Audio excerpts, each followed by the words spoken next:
Hoje nós estamos vivendo uma era onde se combate os preconceitos, né?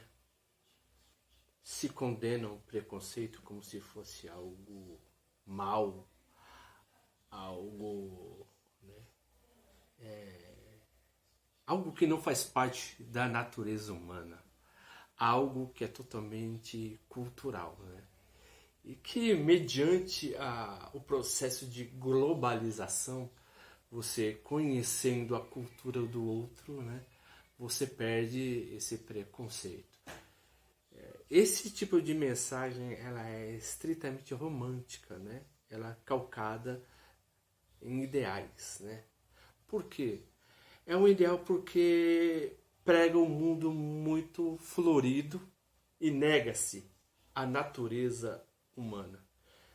Desde que o mundo é mundo, sempre houve preconceitos. E os preconceitos, eles geram guerras, né? Uma nação sempre se acha no direito de conquistar a outra porque ela se sente privilegiada pelos deuses, né? Ela detém a revelação, né, de uma cultura superior, de um Deus escolhido. Se verificarmos, por exemplo, a história das religiões, os povos guerreiam entre si, né, sempre guerrearam entre si, e a nação que ganhava, o Deus era superior ao Deus daquela nação que foi vencida. E esse Deus vencido, ele entra no panteão dessa divindade, mas como se fosse uma divindade menor.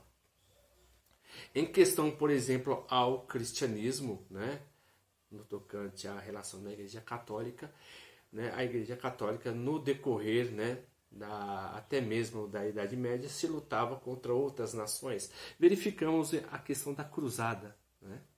Duas nações que são monoteístas, né? Que é o cristianismo e o islamismo. As duas lutavam, né, para verificar qual das duas adoravam ao verdadeiro Deus. E visto que uma considerava-se superior à outra. Ora, se Maomé ganhasse, né, Alá é superior, né, ao cristianismo, ao Deus do cristianismo, que seria uma divindade menor, que o próprio islamismo considera Jesus Cristo apenas como um profeta. Se o cristianismo ganha, então, já que o cristianismo, embora seja uma religião monoteísta, ela tem traços maniqueístas, né? Porque o outro é o mal. A outra nação necessita ser subjugada, né? E merece ser aqueles que não se aculturam, né, ao cristianismo. Essas pessoas eram totalmente expurgadas no meio. Essas pessoas eram conhecidas como párias. Esses tipos de atitude verificamos até mesmo entre as guerras, né? As guerras do Peloponeso, né? As guerras gregas, por exemplo, a Guerra das Rosas. Você vê, é uma guerra inglesa, você vê que o princípio de toda a guerra ela sempre parte de um preconceito, né? Ou seja, você tem um ideal de como uma coisa deve ser. Então você se ajunta um concílio, né, de pessoas que ditam ao mundo como o mundo deveria ser, utilizando a minha religião e a minha cultura como espelho.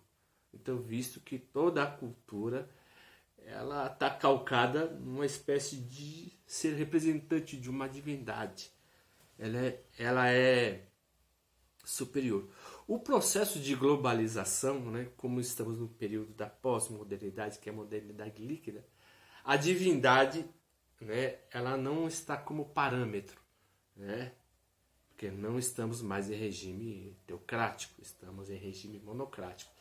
Tirando-se Deus, vamos dizer assim, os deuses do seu universo, estão as relações entre os humanos, né? Estão a relação entre as pessoas. Então, cada um vai abrir mão da sua cultura para dar voz ao outro. Mas quando você dá voz ao outro, você abre mão da sua cultura. Você se despersonaliza. Não é uma questão de se justificar, né, por exemplo, o preconceito. O preconceito é algo estritamente humano, ele é algo estritamente tribal, e isso está no nosso inconsciente e perpetuamos esse costume, as tradições posteriores aos nossos filhos. Por exemplo, se verificamos a Guerra de São Bartolomeu, né, a guerra entre os católicos e os protestantes, do qual que os católicos mataram mais de 1000 protestantes, porque os católicos se julgavam superior, né, aos protestantes. A batalha, por exemplo, quando se estabeleceu o princípio da reforma protestante, a batalha dos luteranos contra os judeus, né, do qual que Lutero ele escreveu um livro chamado Acerca da Mentira dos Judeus, porque eles acreditavam que os judeus eram um povo inferior, embora escolhido por Deus, mas que Deus se estabeleceu mediante a igreja. O que ele queria? Né, converter os judeus. Ora, como ele não conseguiu converter os judeus, ele lançou esse livro traçando, por exemplo, que os judeus é um povo inferior. Adolf Hitler, né, ele leu esse livro antes dele poder antes dele escrever o seu livro Mein Kampf, que o seu livro Mein Kampf, né, foi sintetizado em outras culturas e outros livros que ele leu. Então, o que aconteceu? A relação, por exemplo, interessante que Hitler não era judeu.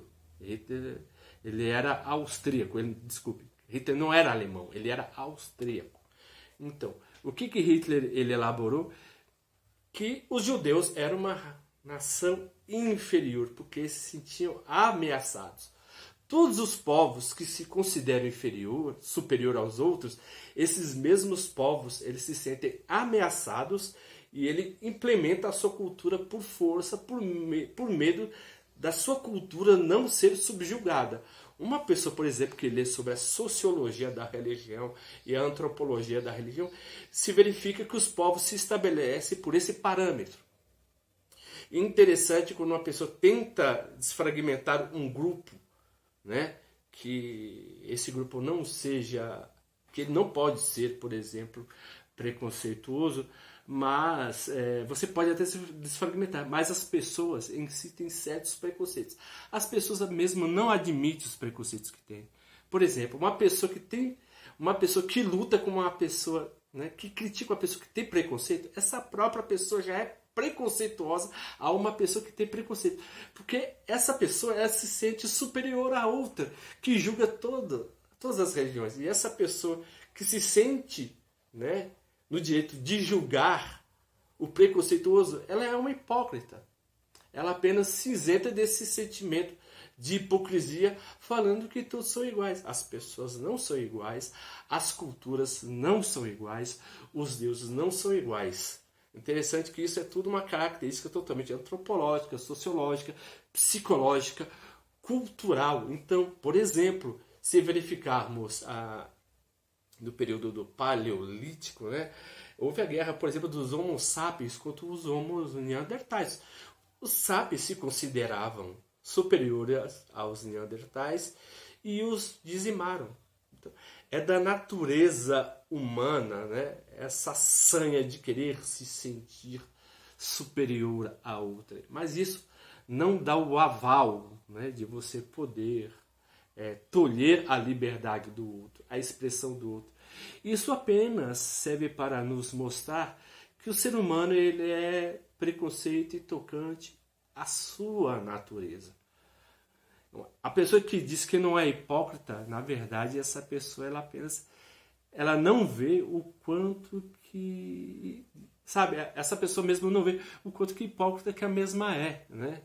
Porque é interessante que assim, tem o conceito e o preconceito. O conceito é uma formação intelectual definida acerca daquilo que conhece. O preconceito não. Você já tem um conceito antecipado antes da experiência. Um está calcado na experiência e o outro está calcado antes de experienciar, né? Interessante que uma pessoa, quando ela vive a experiência do outro, ela perde esse preconceito e o seu conceito se redefine, entendeu? Então, uma pessoa que diz que não tem preconceito seria uma pessoa que teria que viver na cultura do outro, né? Na maneira do outro interpretar e conduzir a realidade. E não nessa questão de discurso. Porque nos discursos as pessoas são perfeitas, né? Nos discursos, né, valorizamos os valores, valorizamos as pessoas, temos empatia. O que no dia a dia, a nossa atitude referente à realidade é totalmente diferente.